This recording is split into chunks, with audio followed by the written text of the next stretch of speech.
Hi, this is Taher.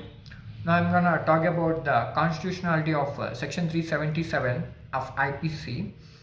Normally, the Section 377 criminalizes the sexual activities happening between the same gender, and it states that even the consensual sexual activities happening between two persons belonging to same gender comes under unnatural offense.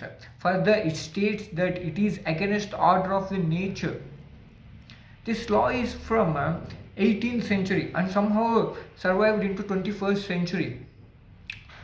And many petitions were filed of challenging this section 377. Somehow in 2009, a foundation called NAS challenged this section 377 into Delhi High Court.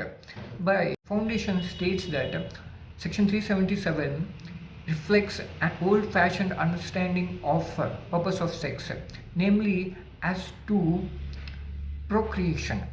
But this is not only the purpose of sex, just the sex is not confined to making babies. And also further it argued that the section 377 is misused by punishing the consensual sexual activities just because they are not penovaginal.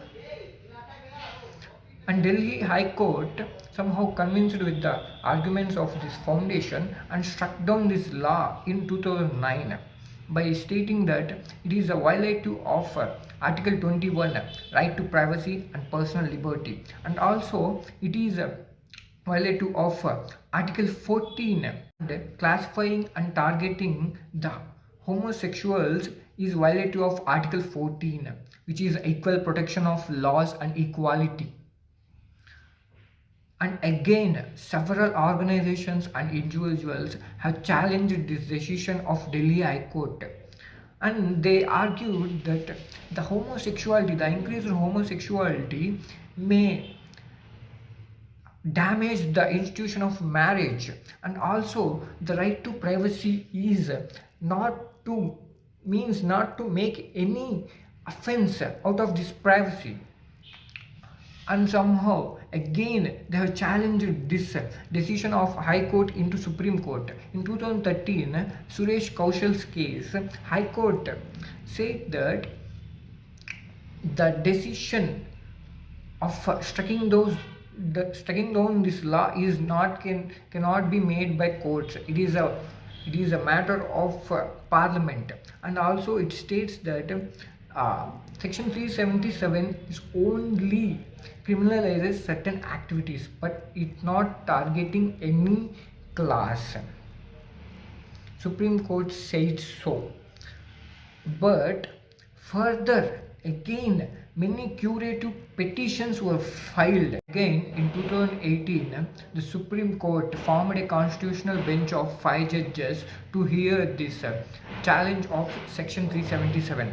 Finally, in 2018, on September 6th, this bench of 5 judges partially struck down this Section 377 to the extent that which criminalizes the sexual activities of same gender, consensual activities of same gender, but non-consensual activities and the sexual activities happening on the animals are still an offense in India. Now let's discuss on what basis this constitutional bench had struck down this section 377. It is a violative of Article 14, the equality and equal protection of laws. There is an unreasonable discrimination happening here by categorizing these homosexuals into a class. There is no equality and there is no equal protection of laws here. And again, Article 15, the discrimination only on basis of sex. Here sex is only not confined to biological term. Here sex is also refers to sexual orientation. It is so unfair to punish them just because their sexual orientation is different from others. And again, in Article 21, right to life, right to live with dignity, here their personal autonomy of choice is violative. is violating. It is so. Finally, the most important one, the Article 19, the right to freedom of expression. As far as I know, the love is also an expression which is expressed towards our loved ones, and the sex is part of this love. Ultimately, sex is also an expression which is expressed towards our loved ones. So, how can be one punished for expressing their love towards the loved one? This is so cruel.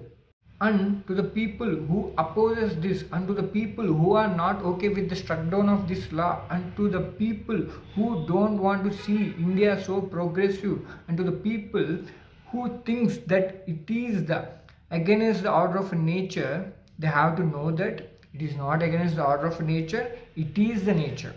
It is the nature itself. And it took these many years to our legal system to understand this difference. Yeah, that's it. Thank you for giving me this opportunity. Jai Hind.